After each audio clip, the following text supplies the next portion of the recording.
The message came at the very moment when I was just stepping out of a meeting in Berlin. I had just finalized a multi-million-euro partnership with a fintech company that would position us as a leading player in the European market. My phone was vibrating, and there she was. Subject: the house is sold. I froze in the marble lobby of the Friedrichstrasse building. My heart sagged. My name is Elena Brooks. I am 35, and in recent years I have built up a discreet but powerful company for corporate restructuring based in Zurich. I have advised governments, rescued collapsing brands, and helped my clients recover billions. But all this did not count at that moment. The house they had sold, it was supposed to be mine. We got a strong offer, much better than the small deposit you made was written in my mom's email. So we accepted, signed everything, got it done. I stood there motionless, reading the message over and over again. Years of mortgage payments, renovations, insurance. I had paid for everything. But the land registry, my parents had insisted on running it in their name. Only you're a little more sedentary, darling. I was on the other side of the world and just signed the biggest deal of my career, and they had sold my home behind my back. I stepped into a quiet hallway and dialed the number. It rang twice. "Oh, Elena," my mother's voice called cheerfully. "Have you seen our email? Isn't that great?" "Mom," I said, trying to keep my voice steady. "This was my house." "Oh, don't be so dramatic," she sighed. "Your father and I just needed a little liquidity.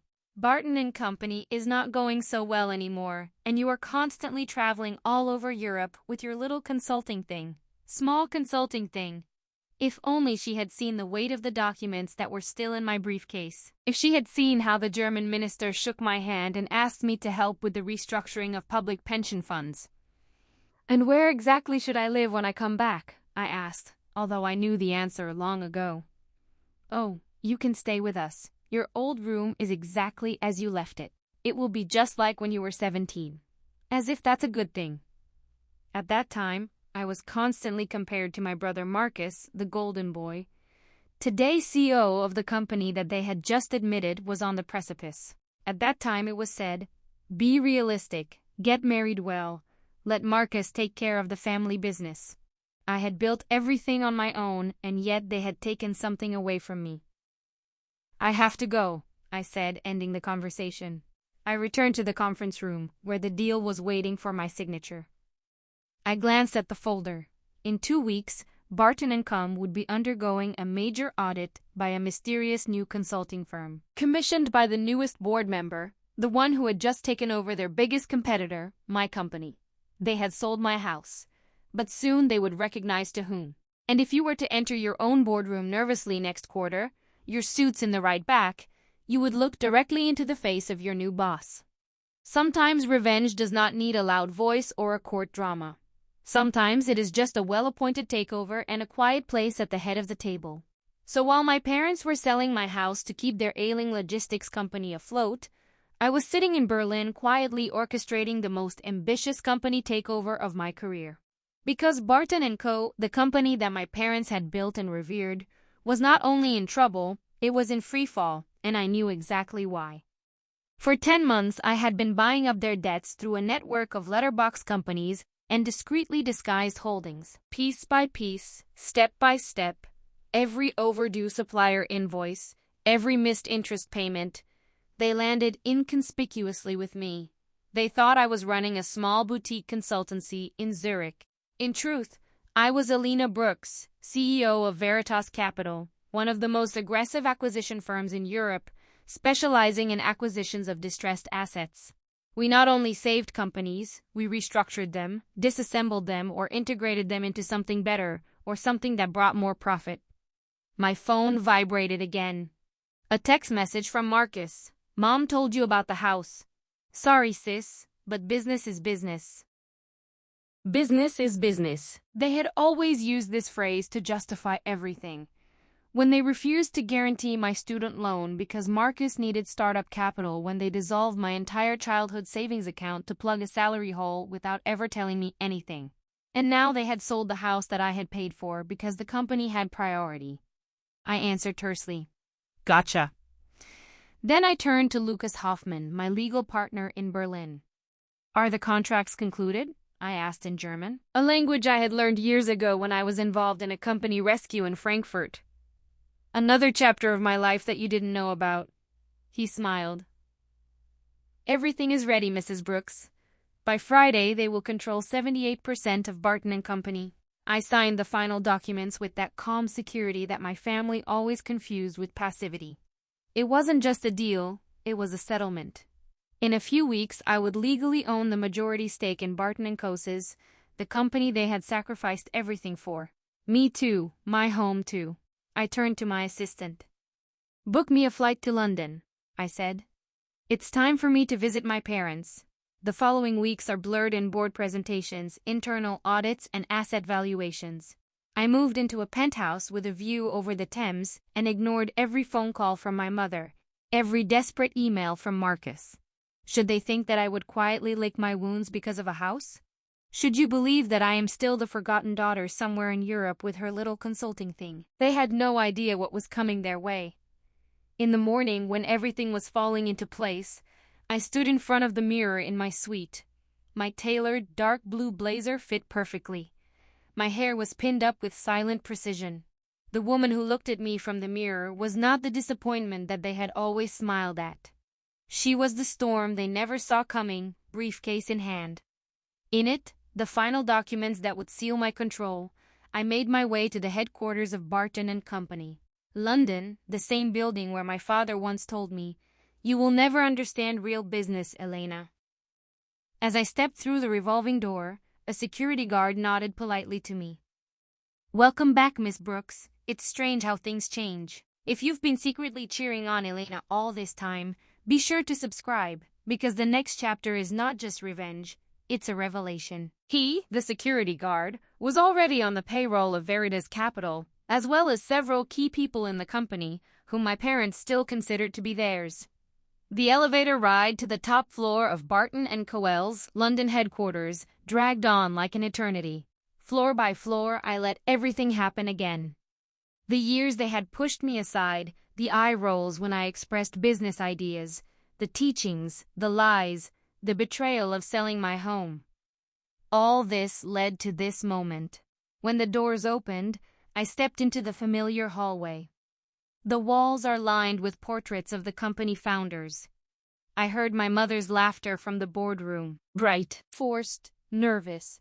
They were already assembled, my parents and my brother Marcus.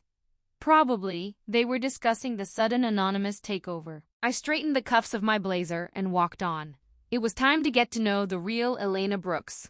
Stopped right in front of the boardroom. My father's voice was clearly heard, firm and frustrated. This must be a mistake. An unknown company cannot just show up and buy Boleyn & Company. We built this company from the ground up. I checked it 3 times, Marcus replied. Veritas Capital owns 78% of our shares. They also took over the majority of our debts. We are legally obliged to meet the CEO today.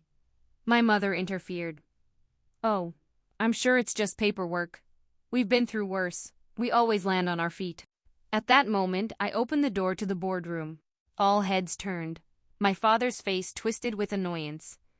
Elena, this meeting is for board members only. Whatever you have because of the house, that can wait.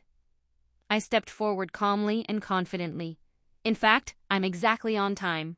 I put my leather suitcase on the table with a soft click. The CEO of Veritas Capital is scheduled for 10 a.m. Marcus frowned, glanced at his watch. Yes, but she's not. But she is.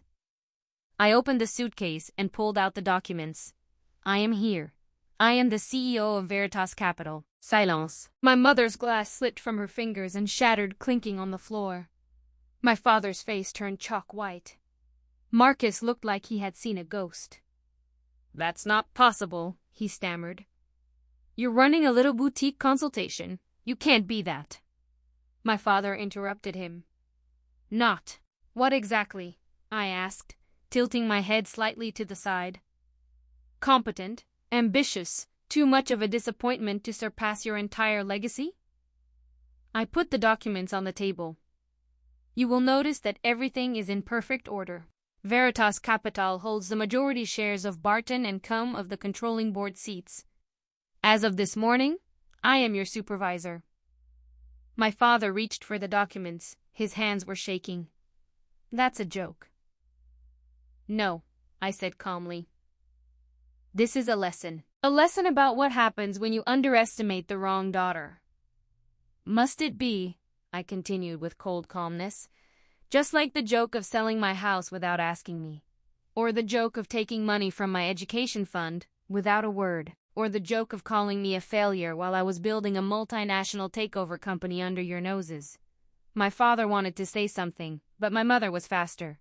"We needed the money for the company." "Right," I replied. My voice was sharp, but calm.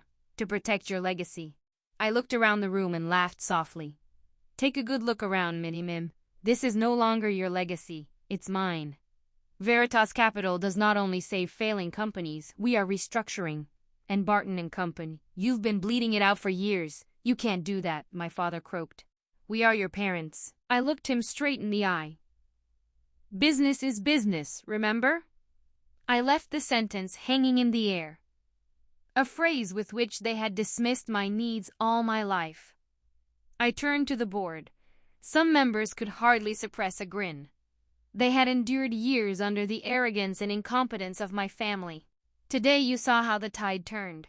From today there are changes," I announced. "Marcus, you will be dismissed as CEO with immediate effect." His jaw dropped down. "Dad, you're resigning as CEO. And Mom, your position as head of communications is no longer needed. You're firing us." Mares was gasping for air. "Your own family?" I remembered all the birthdays I had missed because they wanted me to operate the phones. About the vacations I had to cancel because they only needed a little help. About the way they laughed at my first investment idea, as if it were a school project. "No," I said. "I offer you what you have given me, the chance to earn your place." I opened the personnel folder. "Marcus, there is a vacancy in the accounting department. Entry level." My mother gasped for air. "Dad, we need sales representatives for our new regional sales initiative." He looked like he was going to get nauseous. "And Mom, we could use someone at the reception, with a warm smile and good memory." She slapped her hands in front of her face and began to cry. "Right?" I continued while I closed the folder again. "You clear your desks by 17 o'clock. Your decision, you ungrateful ones." My father started. I raised my hand. "Be careful. You're talking to your boss." I gathered up my documents and turned to leave. But before I stepped through the door, I paused. "Oh, by the way, because of my house, which you sold." They looked up sharply. "I bought the real estate company that acquired it. The land register will be in my name again tomorrow." The looks on their faces. Priceless, pure horror, enveloped in poetic justice. After years of being overlooked, laughed at, and ignored, I had it all back and more. I turned to the board. "The meeting will resume tomorrow at 9 a.m. Please appear with current departmental reports." Then I looked over my shoulder directly at my family. "For all those who are still employed, the rest can pick up their personal belongings at the security service." I went out with my head held high in unchallenged power. No longer the invisible daughter, no longer underestimated.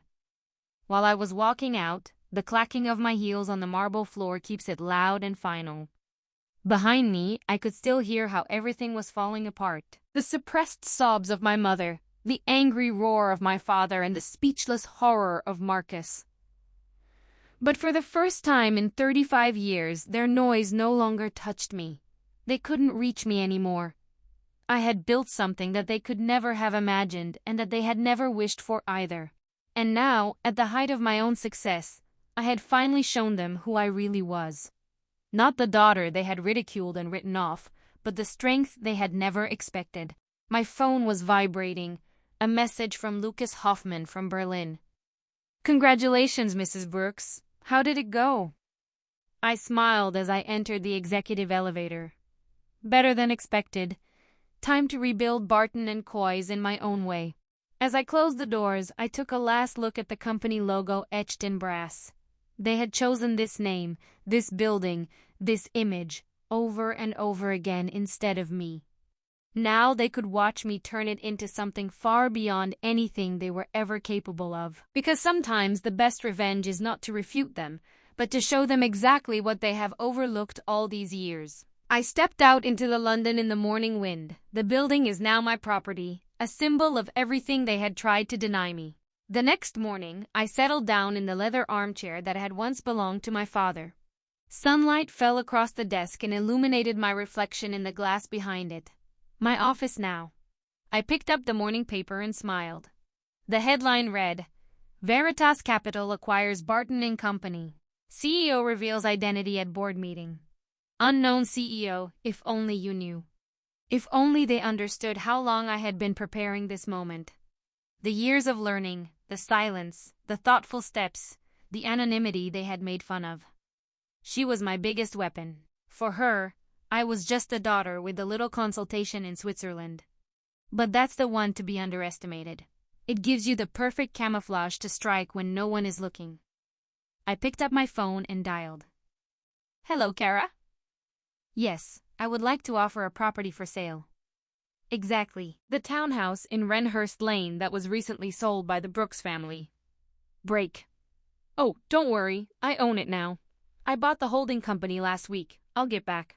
The line remained open. Go to market price lists. No family discount. Sometimes karma comes as a scandal, sometimes as a lawsuit, and sometimes she runs into your boardroom in high heels with the title deed for everything that once belonged to you. If you have ever been overlooked, underestimated, or declared incompetent, then you know this feeling. And if you've come to this point in my story, really thank you. It means more than you think, because this wasn't just about a company or a house. It was about reclaiming my voice, my worth, and all that they said I would never achieve. If you have ever been the one who has been ridiculed, passed over, or called a disappointment, then perhaps part of my journey is also your reflection. I would be glad if you leave a comment, not only for me, but for everyone else who needs to hear it. Tell me, have you ever been underestimated by your own family? Have you been quietly working on something big while others only saw the failure?